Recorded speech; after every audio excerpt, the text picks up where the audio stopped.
Bueno, vamos al tema que nos atañe. Habíamos hablado ya en una emisión anterior que nos ibas a relatar un caso que te tocó de cerca porque, bueno, se trataba de algo que le sucedió a tu padre. Sí, justamente. Esto sucedió allá por el año 1972. Esto ocurre exactamente muy poquito tiempo después de que mi padre termina de construir la casa del casco de su estancia en la zona de Utracán, aquí en la provincia de La Pampa, distante aproximadamente unos 100 kilómetros de la capital, que es Santa Rosa. Y bueno, en esa época ya estaba instalado en el campo, en la estancia, tenía un capataz chileno de apellido Vera. Y resulta que ya, como digo, corriendo del año 1972, una noche entrando en el invierno, él, yo recuerdo, era chico y siempre lo contaba, y lo contaba siempre igual y con lujo de detalles, se estaba por ir a acostar cuando de pronto este capataz se acerca y le dice: mire, don Silva, tenemos gitanos en el campo, ¿no? En aquella época era muy común pensar que se podían meter en los campos grupos de esta colectividad, la colectividad gitana, que por lo visto andaban vagando por las zonas y buscando lugares donde asentarse un tiempito y luego buscar otro lugar. Y fue lo que le pareció al capataz del campo. Entonces deciden prestar atención y se quedan observando un rato. ¿Qué es lo que pasa? ¿Qué es lo que ve el capataz de la estancia? Lo que cuenta mi padre en esta primera estancia del relato es que observan, la cuestión es así: el casco de la estancia, la casa, estaba ubicada con la puerta ubicando hacia el norte, ¿no? Y hacia el norte uno tenía un caminito de entrada rodeado de pinos, una tranquera, después de esto un cuadro completo donde había un solo árbol al medio, un pequeño arroyito que pasaba con apenas un hilo de agua, un puentecito, luego la tranquera de entrada a esa parte del campo, pero del lado de enfrente también estaba, del camino, seguía siendo el campo de mi padre, y había todo un camino que conducía por una loma hasta una planicie sobre esa loma, donde había 2 cuadros con un molino con 2 tanques australianos, y allí había algunos vacunos, ¿no? Entonces, bueno, un poco alertados quizás por la seguridad de los vacunos, deciden prestar atención a lo que estaban viendo y se encuentran con esta novedad de que lo que veían allí, lo que estaban divisando a esa distancia, que no sabría decirles hoy por hoy de cuánto sería, pero porque yo la verdad era muy chico, pero mínimo serían 5.000, 6.000 metros. Estaban viendo, sí, unas luces que se movían en la parte superior de la planicie y que por momentos enfocaban al cielo, ¿sí? Estas luces eran bastante fuertes y enfocaban al cielo. Mi papá, me acuerdo que me decía que por momentos parecía un circo, ¿no? Las luces de un circo en el medio de la noche, y que también le hacían recordar a los reflectores del aeroparque del Jorge Newbery de aquella época, que se encendían, o quizás lo sigan haciendo, los días de cielo muy encapotado. Pero bueno, recuerdo que eran las referencias que él me daba como para decir, bueno, se veía algo realmente muy potente, una luminaria muy potente que nos llamó la atención. Después de un rato de estar viendo esto, deciden montarse en un jeep, uno de estos todoterreno de marca Jeep que había por aquellos años, y salen armados con un Mauser y con 6 balas a ver qué era lo que pasaba. Suben por todo el camino con las luces encendidas. Cuando están llegando a la planicie, cuando están llegando ya a la punta de la loma, como conocen el camino, apagan las luces del jeep para llegar lo más tranquilos posibles y sin levantar mucho la perdiz, como se dice por acá por La Pampa. Y de hecho apagan el motor y siguen con el envión hasta casi llegar al alambrado que cerraba el paso a estos potreros, ¿no? Estos 2 potreros que estaban ahí arriba. Cuando llegan a estos 2 potreros, el capataz, Vera, este señor de nacionalidad chilena, le dice a mi padre, le dice: mire, don Silva, un ciervo. Mi padre se queda mirando, ellos estaban todavía dentro del jeep, Y se queda mirando y se queda sorprendido, que fue lo primero que le llamó realmente la atención de todo esto.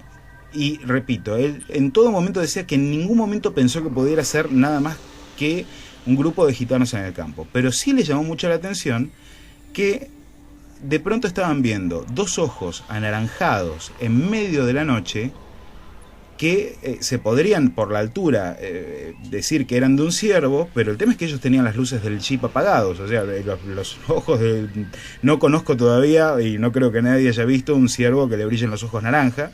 Y, con luz propia. Claro, justamente con luz propia, y la única manera en que se vea brillar los ojos de un animal en la noche es encandilándolo con reflectores o con faros de algún automóvil. Bueno, ninguna de estas eran las cuestiones, el tema es que estos ojos tenían luminiscencia propia. De hecho, tenían tanta luminiscencia que recuerdo que mi padre relataba que se veían los 7 hilos del alambrado por delante de estos ojos y con una luz anaranjada. Entonces, bueno, deciden quedarse en el jeep en silencio, viendo estos dos ojos, y notan que detrás de estos ojos, unos 1.500 metros más para adentro, unos 500 metros para adentro, estaban estas luces, ¿no? Estas luces que se movían, que enfocaban hacia arriba, hacia abajo, hacia los costados. Y estos ojos de pronto comienzan a retirarse. Cuando comienzan a retirarse hacia atrás, que se empiezan a mover hacia el lado donde están estas luces, ellos descienden del jeep. Y otra cosa que recordaba mi padre, que siempre me decía, era que cuando caminas por el campo, un ruido siempre haces. Digo, o sea, o pisas una ramita, o una hoja seca, o lo que sea, y más si es un animal de 4 patas.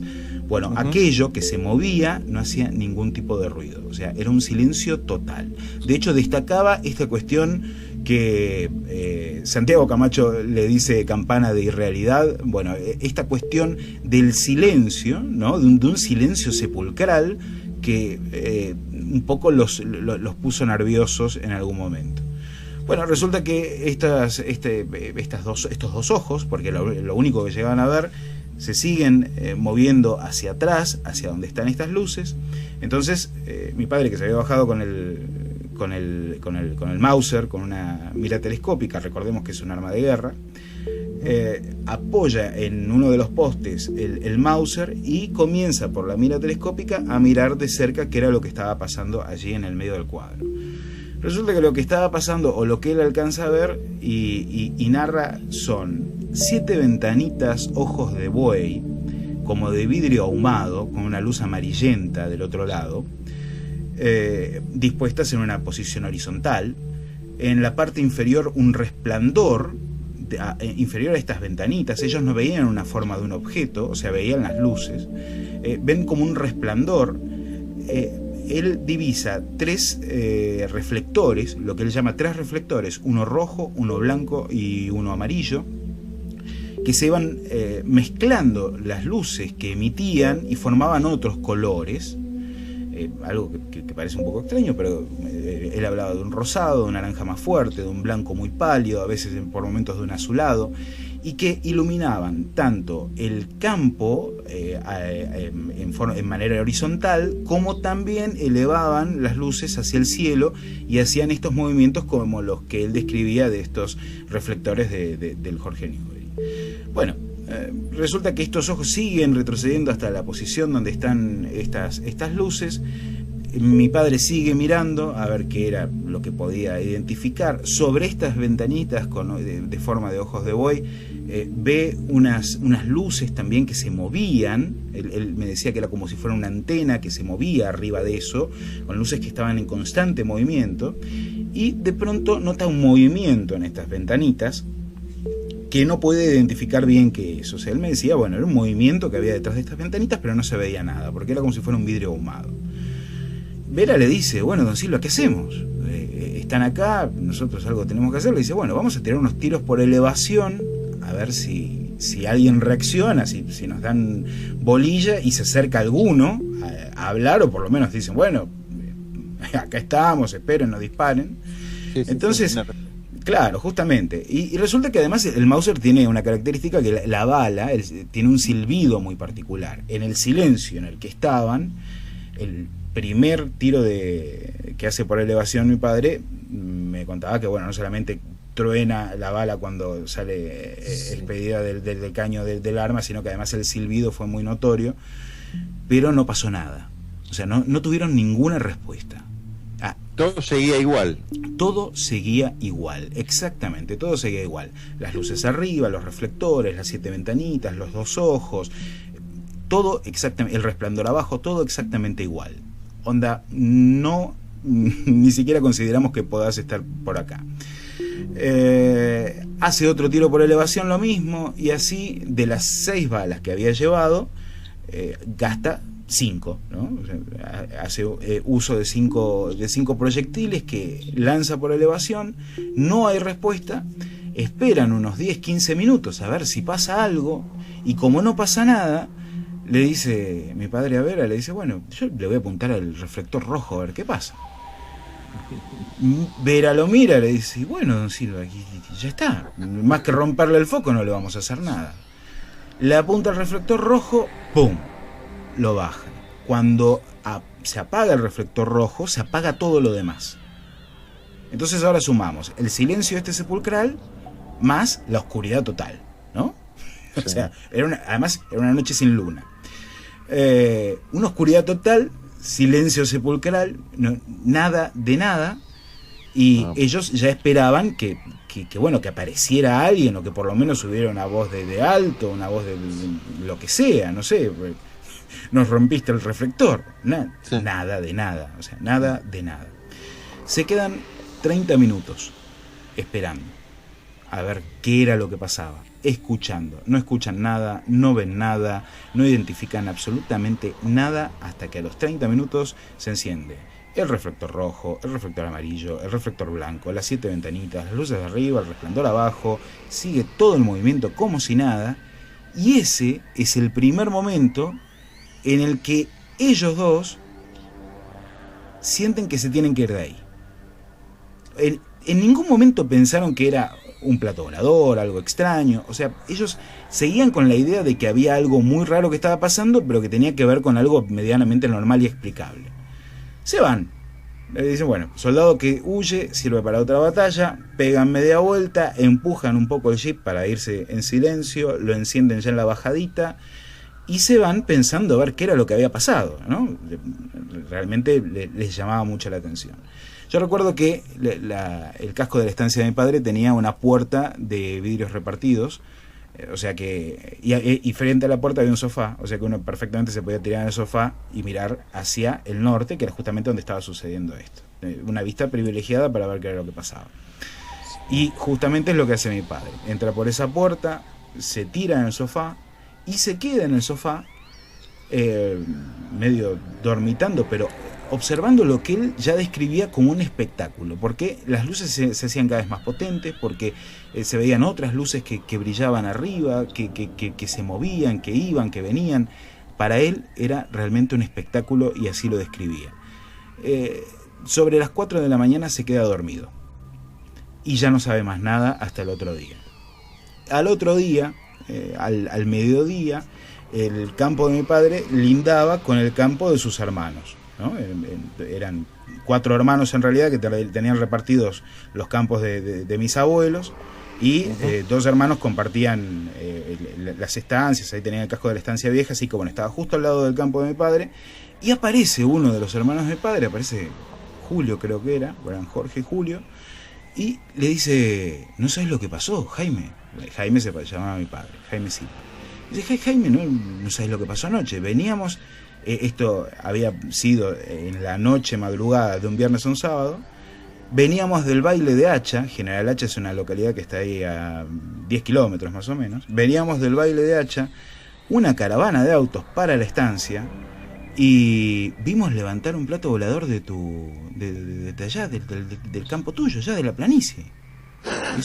¿Cómo? Vio gente, buenísimo. Le dice, ¿cómo que un plato volador? Sí, eran las 4:30 de la mañana, nosotros volvíamos del baile y vimos levantar con un disco envuelto como en una nube, que se levantó y salió con una velocidad increíble para el lado del oeste.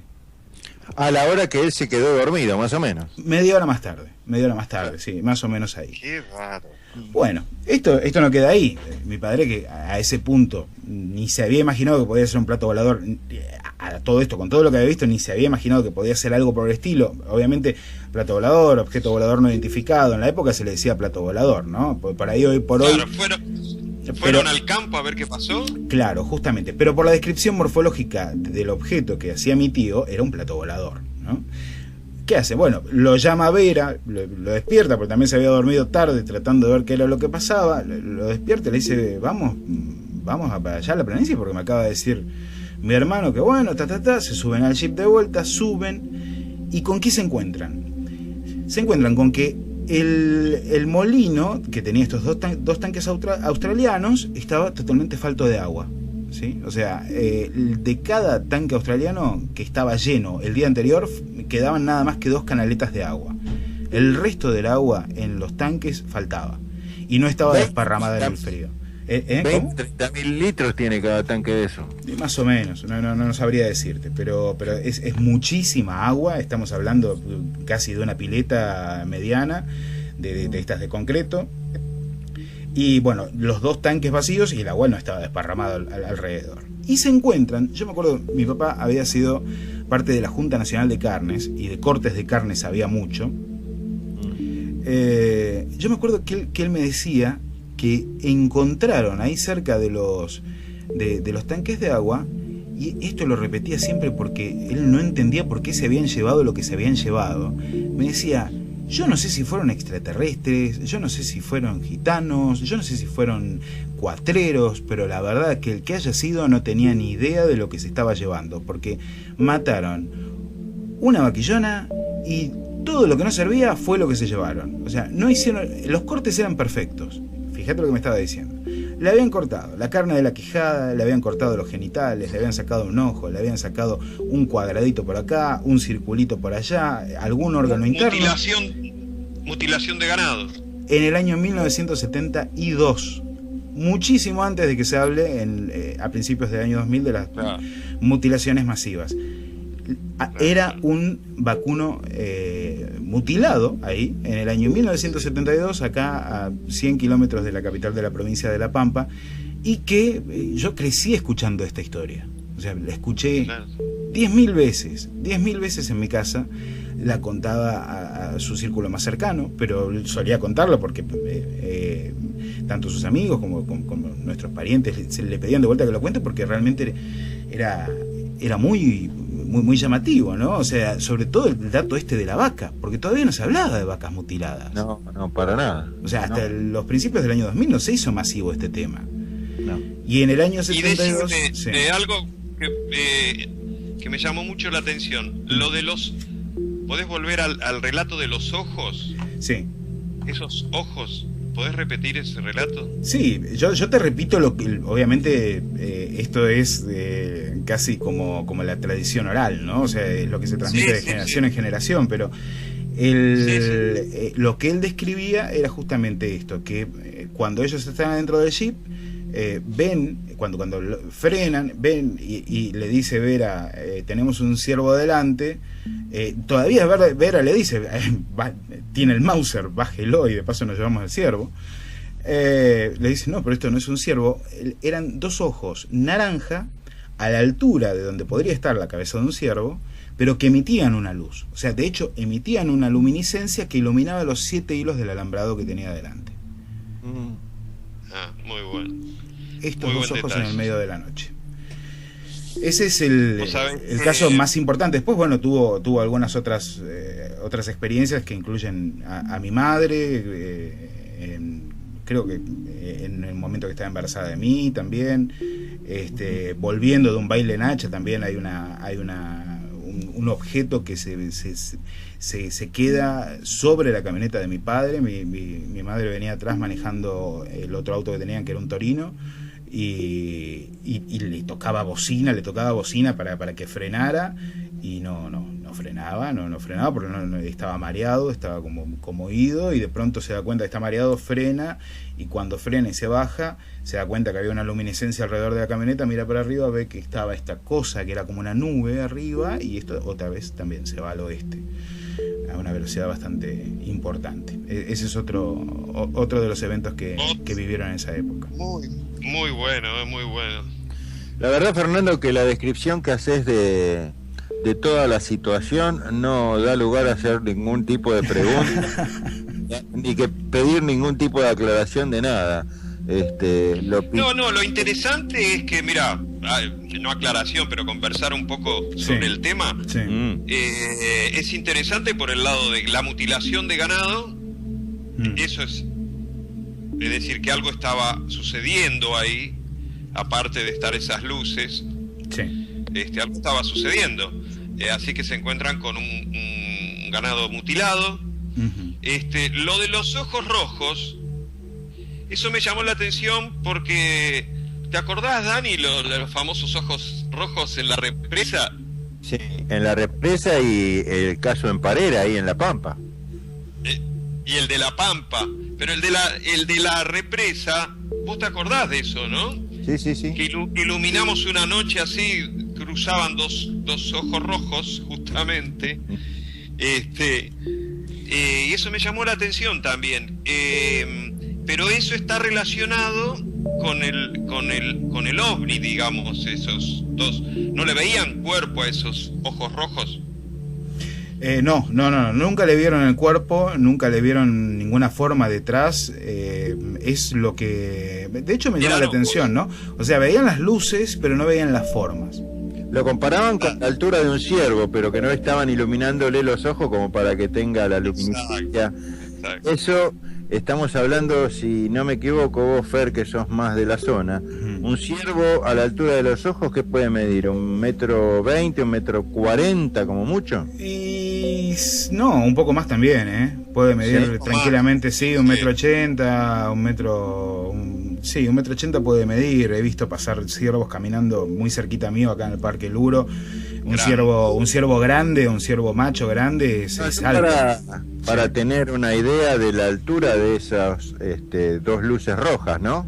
Por no decir. Dos ojos. Sí, 1,80 m, una estatura media normal, estaría bien, que sería eso. Bueno, eso estaba relacionado con el ovni. Claro, y sí, porque se retira hacia el ovni. Hacia el ovni. Se va hacia donde después, claro, o sea, ellos en ese momento no sabían que era un ovni, pero se va hacia donde están las luces, que termina siendo esto mismo que ven despegar. Claro. Como que él era como, esos ojos eran digamos, retrocedían porque tu papá avanzaba. Empiezan a retroceder desde el momento en el que ellos se detienen con la camioneta, pasan unos minutos que lo ven, que de hecho mi viejo identifica esto, que ilumina los 7 hilos del alambrado, y empiezan a retroceder. Entonces ellos se bajan del jeep, y ahí es cuando él también nota que no hacían ruido al desplazarse, ¿sí? O sea que iban retrocediendo hacia las luces, pero no hacían ningún ruido. Qué bueno. Sí, muy interesante. Excelente. Y después tenemos después los otros testigos que ven despegar al objeto y que se va. Claro, sí, era una caravana de autos. Muy bueno. La sensación de tu papá, ¿fue de temor, de curiosidad? ¿Qué te cuenta al respecto de eso? Y él, en el momento en el que ve que se prende todo de vuelta, que se enciende todo de vuelta, ahí sí dice que dijo: soldado que huye, sirve para otra batalla, y se retiró. Le dio miedo. Ahí sí le dio miedo porque no sabía qué era lo que estaba pasando. Había hecho disparos por elevación, nadie le había respondido nada. Y de pronto es como que algo los alarmó, ¿no? Todavía decían que se les había un poco erizado el vello del cuerpo, entonces decidieron volverse. Gente acostumbrada al campo, sobre todo el capataz de la estancia, nada, decidieron, de hecho, empujaron el jeep para no hacer mucho ruido, y lo encendieron ya cuando iban bajando, y se fueron. Y decime, los otros testigos que ven levantar vuelo del objeto ya más tarde, sí. ¿Vos tuviste el relato directo de ellos? Sí, mi tío lo escuché más de una vez contarlo, o sea, agregar a la historia de mi padre esto de que había ido a avisarle, pero no mucho más que eso.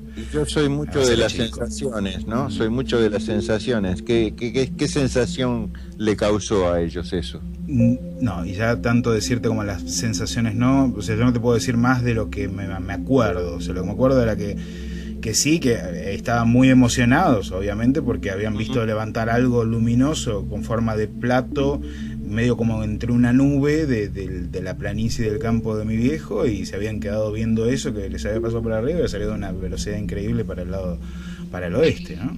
Claro. Fernando. Sí. Decime, ¿a qué distancia lo tuvo al ovni? ¿Sabe decir? Unos 500 metros eran aproximadamente. Donde estaban ellos, desde el alambrado hasta donde estaría este aparato, eran unos 500 metros aproximadamente. Sí, eso a ver, 500 metros, te digo, para que algo a 500 metros te asuste, es porque es algo muy potente, te digo. Imagino que sí. ¿Me entendés lo que te quiero decir, no? Porque lejos estaba porque tenían que verlo por la mira telescópica. Imagínate que no estaba cerca. Claro, por eso quiere decir que fue algo muy fuerte, porque 500 metros tenés todavía una distancia, pero si decidieron irse porque...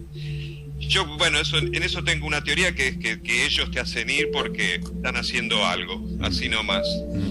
Te muestran ese poder que de mejor andate. Fue una sensación así, onda como que, bueno, acá mucho más no podemos hacer, mejor nos vamos. Hasta acá no podés llegar, ¿viste? Te dejan llegar hasta un punto, Claro. Eso fue por lo menos el relato que hacía mi padre, era, bueno, acá mucho más no podemos hacer, nos vamos. ¿Sabés que había en ese momento? Estamos hablando de hace muchos años atrás, ¿no? Sí.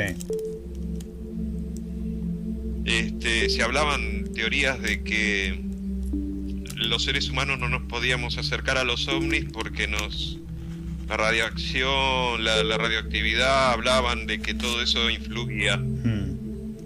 La energía que las máquinas tenían o tienen influía si el ser humano se acercaba. Hay muchos casos que se han enfermado gente por estar cerca de esas luces y qué sé yo.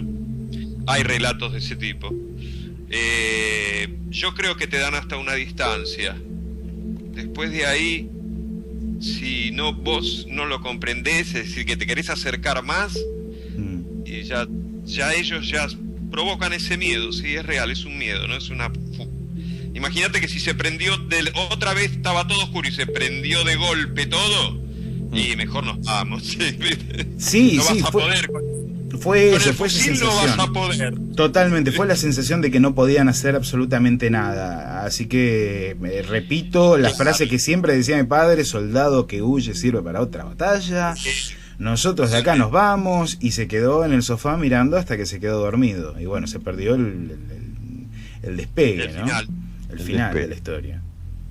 Bueno, pero qué buena historia, muy buena historia, muy, digamos, para que la gente, el público que le gusta este tema, es un testimonio bárbaro, la verdad, genial, porque encima hay mutilación también dentro de la observación de un ovni, ¿no? Sí. Hay un combo de todo. Sí. Mira, acá Marcela Yarosevic me está tirando un dato que me parece importante, que dice que además de que el agua es conductora, si nos ponemos a hilar fino, H2, el átomo de hidrógeno, tiene una leve carga negativa y el oxígeno, que es la O, una leve carga positiva. Por lo tanto, las moléculas de agua tienen polaridad, son dipolo, que es parecido a un imán. Así que no es raro que aparezcan tanques de agua vacíos, quizás lo utilizan como medio de transporte o para alimentar algún tipo de campo electromagnético. Tema del que se ha hablado muchísimo, los campos electromagnéticos alrededor de estos objetos voladores no identificados, ¿no? Tal cual, sí. Exacto. Sí. Un dato muy interesante porque el tema de los tanques de agua vacíos acá se repite desde siempre y es el día de hoy que siguen apareciendo vacíos. Sí.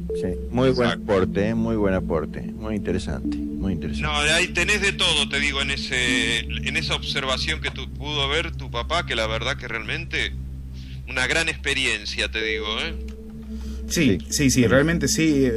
A mí me marcó desde chico, de hecho es un poco lo que motivó a meterme en todo este mundo de los misterios. Obviamente estas cuestiones se hablaban en casa desde que era muy pequeño, pero en este punto, ¿no? En el punto de que es muy interesante, pero no se lo llevaba a un punto o a un lado místico, no. No se lo llevaba a un lado volado, vamos a decirlo así, sino que en realidad, o sea, yo recuerdo que de hecho lo decía con un poco de rabia mi papá, esto de que se habían llevado todos los cortes que no servían para nada. Claro, o sea, a él le molestaba, claro, él decía, qué desperdicio, o sea, mataron a un animal. Claro, pero y lo se cargaron imaginaba mal de lo que estaba sucediendo en realidad en ese momento. No. Por eso estaban acostumbrados los cuatreros y se llevaban todo el animal en realidad. Pero no, muy interesante por el lado de que la mutilación de ganado en ese momento no era algo que estaba sabido, así que claro, realmente es una de las primeras, por lo menos acá en Argentina, de las que he tenido noticias. No sé si hay anteriores, pero es muy interesante. Y ya te digo, yo recuerdo la rabia de él con el animal muerto y que lo habían carneado tan mal. O sea, él además encontraba esta dicotomía, ¿no? Que decía que los cortes eran perfectos.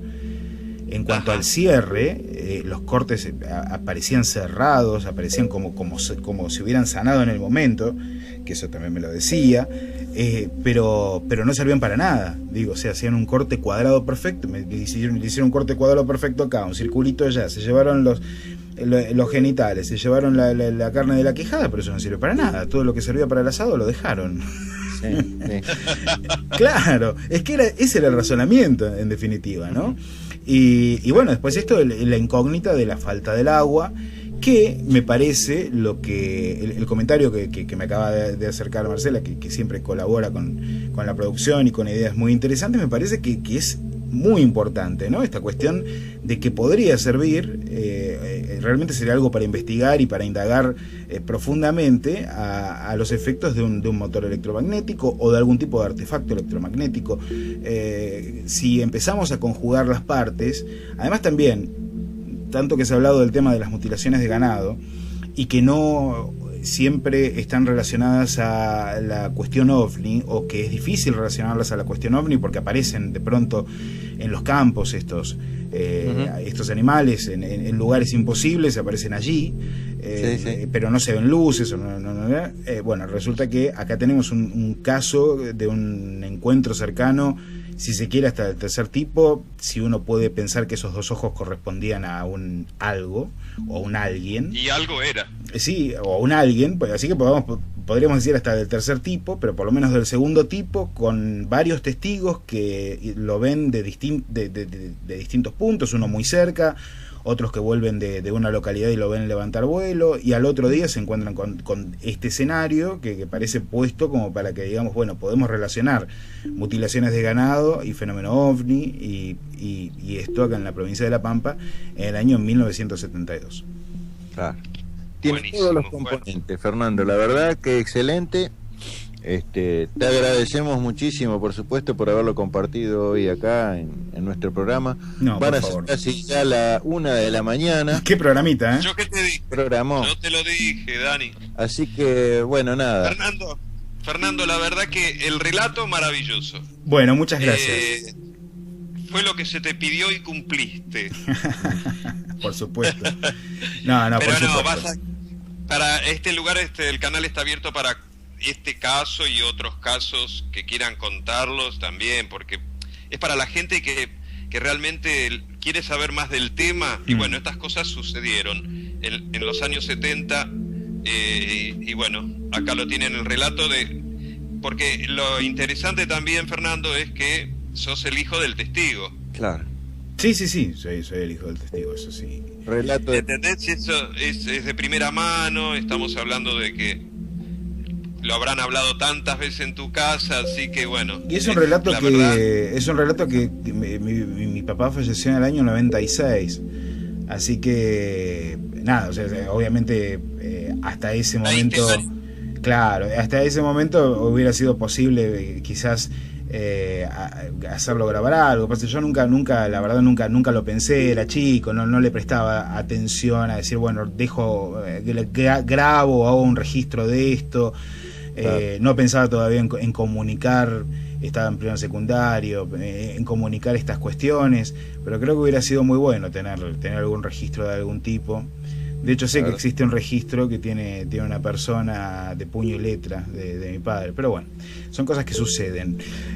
Muchachos, la verdad, un programón el de hoy. Muchísimas gracias por invitarme, no les quiero sacar más tiempo, sé que todavía tienen que lanzar mucha más información, y bueno, gracias por dejarme compartir esto en nada más ni nada menos que en Código OVNI, ¿sí? Que es un relato tan querido, porque bueno, nada, por una cuestión de cercanía familiar, y porque crecí escuchando esto, crecí viviéndolo de cerca, y crecí viendo que además el relato se mantenía a través de los años. O sea, mi viejo nunca le agregó ni le sacó nada, era siempre lo mismo.